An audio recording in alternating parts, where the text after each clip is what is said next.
नमस्कार, जय हिंद। मैं हूं रौनक। कोरोना महामारी से पूरी दुनिया परेशान चल रही है। सब चाहते हैं जल्दी इसका इलाज ढूंढा जाए, कोई वैक्सीन, कोई दवा आए जिससे हम इससे छुटकारा पा सकें। और वहीं कुछ दिन पहले स्वामी रामदेव जी आए और उन्होंने सबके सामने इंट्रोड्यूस किया रखा कोरोनिल दवा को। यह भी दावा किया गया कि इससे कोरोना ठीक हो जाएगा। वहीं से एक बड़ा विवाद शुरू हुआ और हर दिन ये विवाद एक नया मोड़ ले रहा है। इसी पूरे एपिसोड पर बात करने के लिए हमारे साथ जुड़ गए स्वयं स्वामी रामदेव जी। स्वामी रामदेव, आपका स्वागत है। प्रणाम करता हूं मैं आपको, जितने लोग देख रहे हैं उन सब की तरफ से। और करोड़ों रुपए का ये सवाल मैं आपसे फिर से पूछूंगा कि क्या कोरोनिल से कोरोना का इलाज संभव है? प्लीज बताएं। कोरोनिल से तो कोरोनिल होगा ही, उसमें तो कोई प्रश्न ही नहीं है जी। अब जहां तक क्या है कि हमारे यहाँ पर तंत्र इतना बड़ा है ना, अब उसमें कोई कहता है कि जी हमको सूचना नहीं दी, कोई कहता है हमको सूचना नहीं दी। हमने काम पूरा 100% साइंटिफिक पैरामीटर्स के साथ लीगली किया है और उसके जो रिजल्ट हैं वो भी 100% रिकवरी के हैं। अब लोगों को ये दिक्कत क्या आ रही है कि ये भगवा कपड़ा पहनने वाले लंगोटी वाले ने कोरोना की दवाई कैसे बनाई, एक बात। दूसरा, इतनी सस्ती क्यों बना दी? तीसरा, हमसे पहले क्यों बना दी? चौथी बात, उसके अंदर 100% रिकवरी कैसे हो गई? अब उसको रिकवरी बोलो, उसको ट्रीटमेंट बोलो, उसको क्योर बोलो। अब इसमें बहुत तरह के, माने 100 तरह के विवाद। जैसे कहते हैं ना कि किसी चीज को उल्टा ही पुल्टा कहना हो तो कुछ भी कह लो, लेकिन इसमें कुछ भी इलीगल नहीं है, कुछ भी इसके अंदर जो है अनसाइंटिफिक नहीं है। जो भी हमने किया है वो सारा का सारा जो भी किसी क्लिनिकल कंट्रोल ट्रायल के पैरामीटर्स होते हैं, एक एविडेंस बेस्ड मेडिसिन के लिए जो प्रोटोकॉल चाहिए उसको फॉलो किया है। ये एक अलग बात है कि जो है ये प्रारंभ में कोई भी ट्रायल होता है तो वो इनिशियल पेशेंट्स के ऊपर होता है।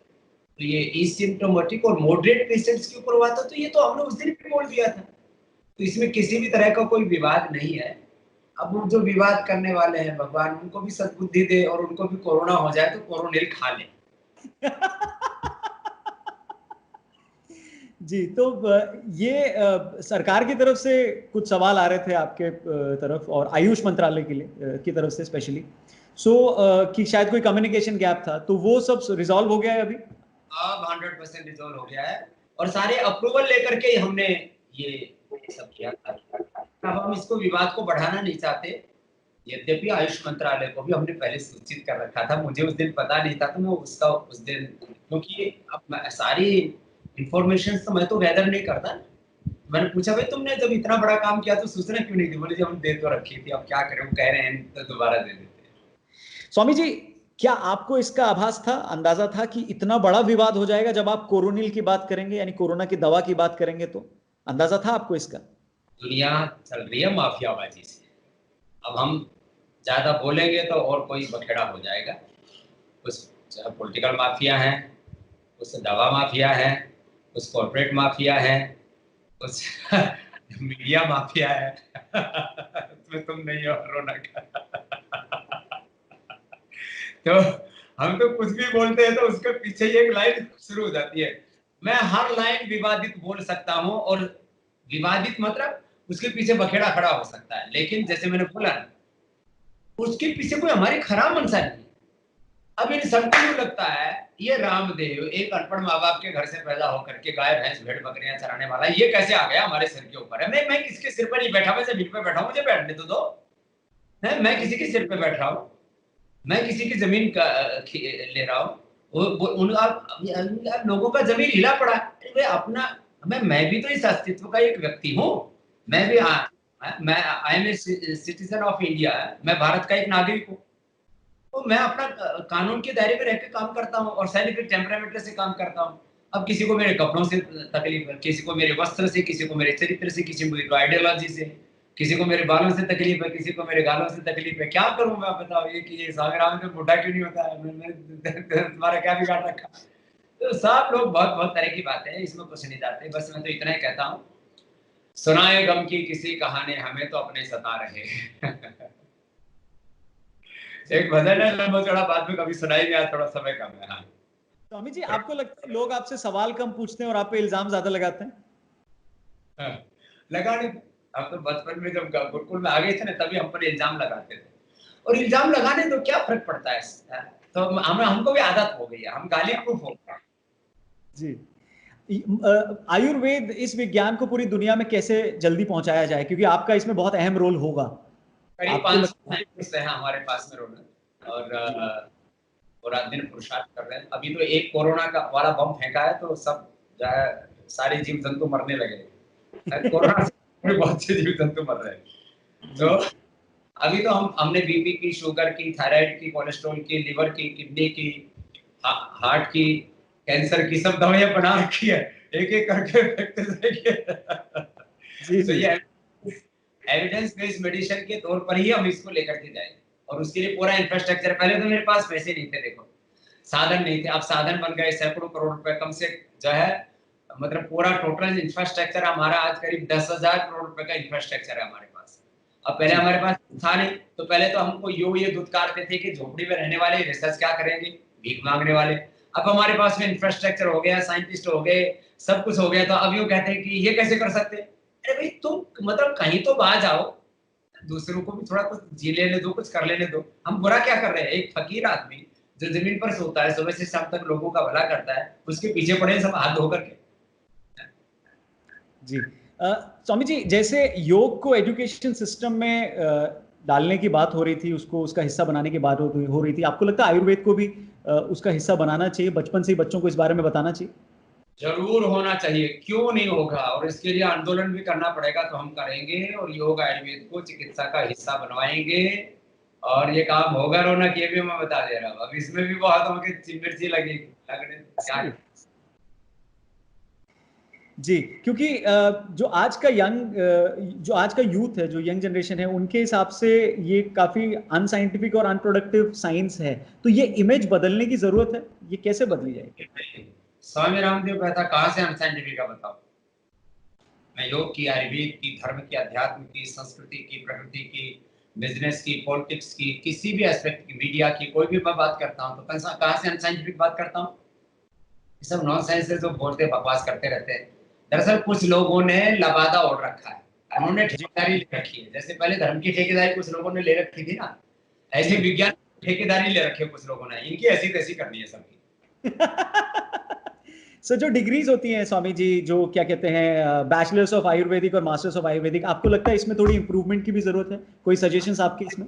इसका भी पाठ्यक्रम चेंज होना चाहिए, और एलोपैथी के पाठ्यक्रम में भी आयुर्वेद को पढ़ाना चाहिए।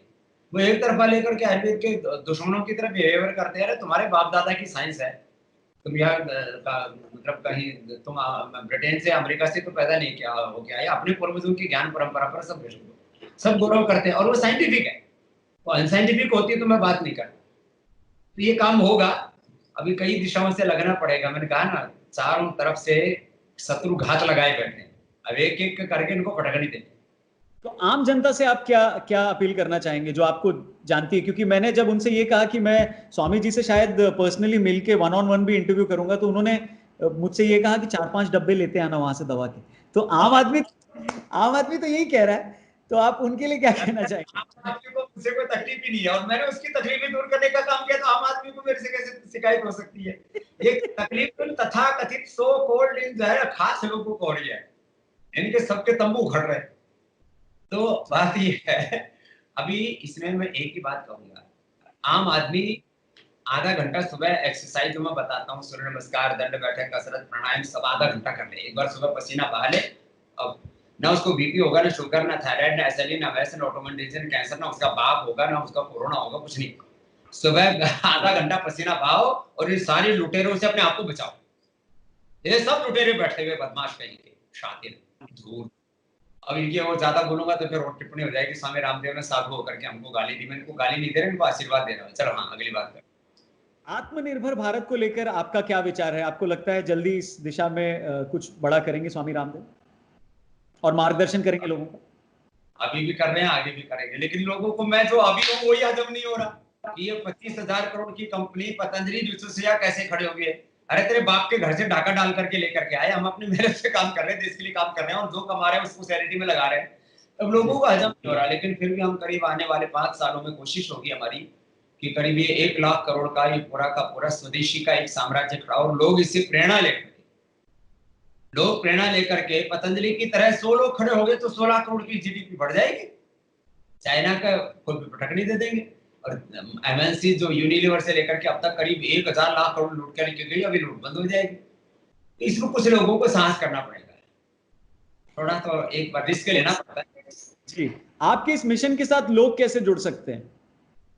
लोग तो खूब जुड़े हुए हैं और आगे भी जुड़ेंगे, सब तरह से जुड़े, योग से, आयुर्वेद से, स्वदेशी से, शिक्षा से, स्वास्थ्य से, अनुसंधान से, खेती से। मेरे तो कई दिशा में काम है। कुछ लोगों को तो यही तकलीफ है कि स्वामी रामदेव सभी सेक्टर्स में काम कैसे कर रहा है। एक आदमी 5 फीट का जो एक आदमी है जो दूल्हा पतला सा, इसने पूरी दुनिया में पूरी तबाही मचा रखी है उनकी दृष्टि में बोले तो। अब हम सभी दिशाओं से काम कर रहे हैं, किसानों को भी जोड़ना, ऑर्गेनिक एग्रीकल्चर में भी और ले आकर लेकर जाएंगे, नेचुरोपैथ को भी खूब आगे बढ़ाएंगे, और एजुकेशन में भी भारतीय शिक्षा बोर्ड का कार्य आगे अभी चल रहा है। यूनिवर्सिटी भी दुनिया की सबसे बड़ी बनाएंगे, अनुसंधान का भी सेंटर अभी जितना ये इनको डाइजेस्ट नहीं हो रहा, इससे इसका भी और 10 गुना ज्यादा बड़ा बनाएंगे।